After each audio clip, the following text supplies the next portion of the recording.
Father Daniel Berrigan once said that writing about prisoners is a little like writing about the dead.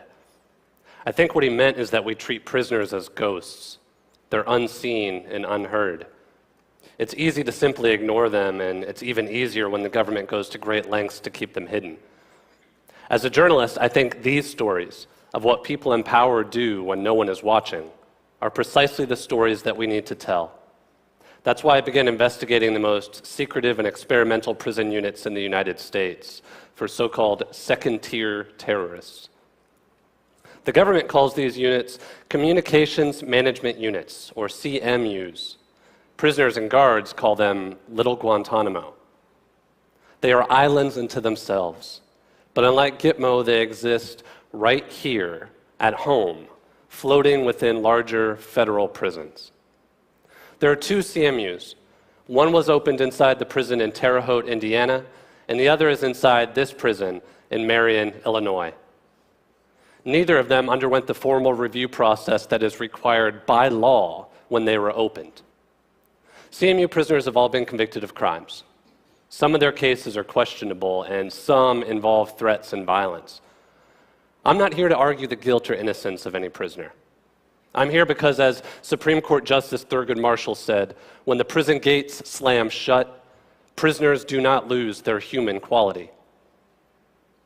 Every prisoner I've interviewed has said there are 3 flecks of light in the darkness of prison: phone calls, letters, and visits from family. CMUs aren't solitary confinement, but they radically restrict all of these to levels that meet or exceed the most extreme prisons in the United States. Their phone calls can be limited to 45 minutes a month compared to the 300 minutes other prisoners receive. Their letters can be limited to 6 pieces of paper.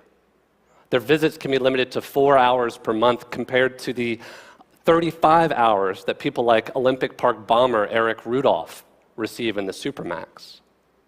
On top of that, CMU visits are non-contact, which means prisoners are not allowed to even hug their family. As one CMU prisoner said, "We're not being tortured here, except psychologically." The government won't say who is imprisoned here, but through court documents, open records requests, and interviews with current and former prisoners, some small windows into the CMUs have opened. There's an estimated 60 to 70 prisoners here, and they are overwhelmingly Muslim. They include people like Dr. Rafeel Dafir, who violated the economic sanctions on Iraq by sending medical supplies for the children there. They have included people like Yassin Arif. Arif and his family fled to New York from Saddam Hussein's Iraq as refugees. He was arrested in 2004 as part of an FBI sting.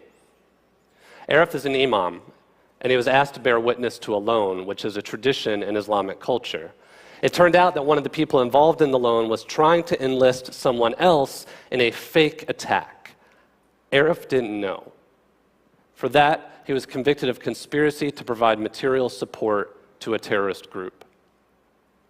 The CMUs also include some non-Muslim prisoners. The guards call them balancers, meaning they help balance out the racial numbers in hopes of deflecting lawsuits. These balancers include animal rights and environmental activists like Daniel McGowan.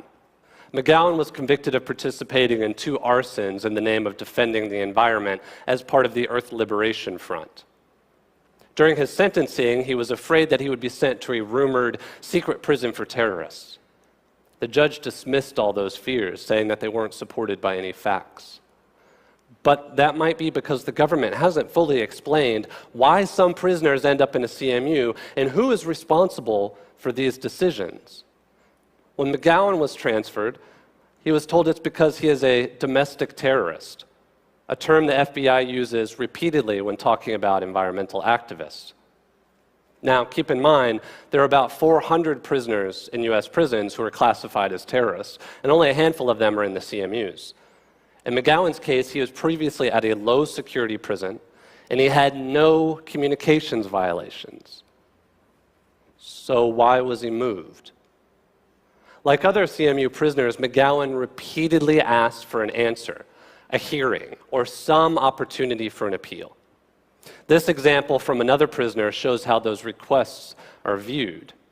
Once a transfer, told him no.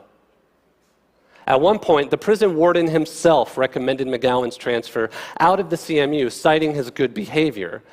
But the warden was overruled by the Bureau of Prisons Counterterrorism Unit, working with the Joint Terrorism Task Force of the FBI. Later, I found out that McGowan was really sent to a CMU not because of what he did, but what he has said. A memo from the Counterterrorism Unit cited McGowan's anti-government beliefs. While imprisoned, he continued writing about environmental issues, saying that activists must reflect on their mistakes and listen to each other. Now, in fairness, if you've spent any time at all in Washington, D.C., you know this is really a radical concept for the government. I actually asked to visit McGowan in the CMU, and I was approved.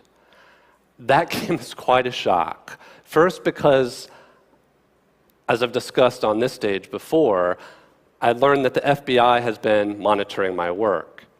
Second, because it would make me the first and only journalist to visit a CMU. I had even learned through the Bureau of Prisons Counterterrorism Unit that they had been monitoring my speeches about CMUs like this one.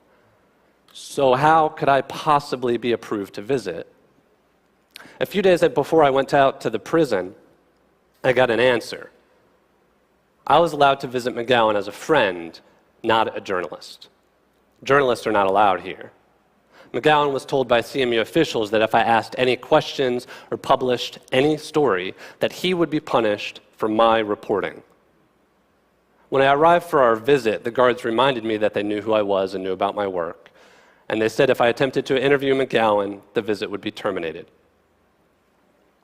The Bureau of Prisons describes CMUs as self-contained housing units, but I think that's an Orwellian way of describing black holes. When you visit a CMU, you go through all the security checkpoints that you would expect, but then the walk to the visitation room is silent. When a CMU prisoner has a visit, the rest of the prison is on lockdown. I was ushered into a small room, so small my outstretched arms could touch each wall. There was a grapefruit-sized orb in the ceiling for the visit to be live monitored by the Counterterrorism Unit in West Virginia. The unit insists that all the visits have to be in English for CMU prisoners, which is an additional hardship for many of the Muslim families. There's a thick sheet of foggy, bulletproof glass, and on the other side was Daniel McGowan. We spoke through these handsets attached to the wall and talked about books and movies. We did our best to find reasons to laugh. To fight boredom and amuse himself while in the CMU, McGowan had been spreading a rumor that I was secretly the president of a Twilight fan club in Washington, D.C. For the record, I'm not. But I kind of hope the FBI now thinks that Bella and Edward are terrorist code names. During our visit, McGowan spoke most and at length about his niece, Lily, his wife, Jenny, and how torturous it feels to never be able to hug them, to never be able to hold their hands. 3 months after our visit, McGowan was transferred out of the CMU, and then, without warning, he was sent back again. I had published leaked CMU documents on my website, and the Counterterrorism Unit said that McGowan had called his wife and asked her to mail them. He wanted to see what the government was saying about him, and for that, he was sent back to the CMU. When he was finally released at the end of his sentence, his story got even more Kafkaesque. He wrote an article for the Huffington Post, headline, "Court documents prove I was sent to a CMU for my political speech." The next day, he was thrown back in jail for his political speech. His attorneys quickly secured his release, but the message was very clear. Don't talk about this place. Today, 9 years after they were opened by the Bush administration, the government is codifying how and why CMUs were created. According to the Bureau of Prisons, they are for prisoners with, quote, inspirational significance. I think that is a very nice way of saying these are political prisons for political prisoners. Prisoners are sent to a CMU because of their race, their religion, or their political beliefs. Now, if you think that characterization is too strong, just look at some of the government's own documents. When some of McGowan's mail was rejected by the CMU, the sender was told it's because the letters were intended for political prisoners. When another prisoner, animal rights activist Andy Stepanian, was sent to a CMU, it was because of his anti-government and anti-corporate views. Now, I know all of this may be hard to believe, that it's happening right now and in the United States. But the unknown reality is that the US has a dark history of disproportionately punishing people because of their political beliefs. In the 1960s, before Marion was home to the CMU, it was home to the notorious Control Unit. Prisoners were locked down in solitary for 22 hours a day. The warden said the unit was to, quote, control revolutionary attitudes. In the 1980s, another experiment called the Lexington High Security Unit held women connected to the Weather Underground, Black liberation, and Puerto Rican independence struggles. The prison radically restricted communication and used sleep deprivation and constant light for so-called ideological conversion. Those prisons were eventually shut down, but only through the campaigning of religious groups and human rights advocates like Amnesty International. Today, civil rights lawyers with the Center for Constitutional Rights are challenging CMUs in court for depriving prisoners of their due process rights and for retaliating against them for their protected political and religious speech. Many of these documents would have never come to light without this lawsuit. The message of these groups, and my message for you today, is that we must bear witness to what is being done to these prisoners. Their treatment is a reflection of the values held beyond prison walls. This story is not just about prisoners, it is about us. It is about our own commitment to human rights. It is about whether we will choose to stop repeating the mistakes of our past. If we don't listen to what Father Berrigan described as the stories of the dead, they will soon become the stories of ourselves. Thank you.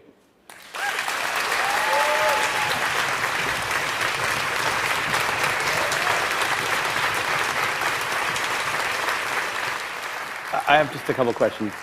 When I was in high school, I learned about the Bill of Rights, the Constitution, freedom of speech, due process, and about 25 other laws and rights that seem to be violated by this. How could this possibly be happening? I think that's the number one question I get throughout all of my work, and the short answer is that people don't know.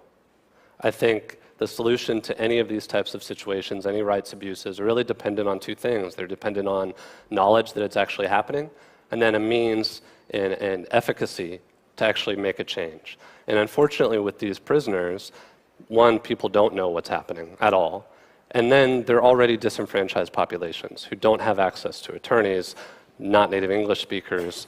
In some of these cases, they have great representation that I mentioned, but there's just not a public awareness of what's happening. Isn't it guaranteed in prison that you have right to counsel or access to counsel? There's a tendency in our culture to see when people have been convicted of a crime, no matter if that charge was bogus or legitimate, that whatever happens to them after that is warranted. And I think that's a really damaging and dangerous narrative that we have that allows these types of things to happen as the general public just kind of turns a blind eye to it. All of those documents on screen were all real documents, word for word, unchanged at all, right? Absolutely. I've actually uploaded all of them to my website. It's willpotter.com/CMU, and it's a footnoted version of the talk. So you can see the documents for yourself without the little snippets. You can see the full version. I relied overwhelmingly on primary source documents or on primary interviews with former and current prisoners, with people that are dealing with this situation every day. And like I said, I've been there myself as well. You're doing courageous work. Thank you very much. Thank you all. Thanks for that.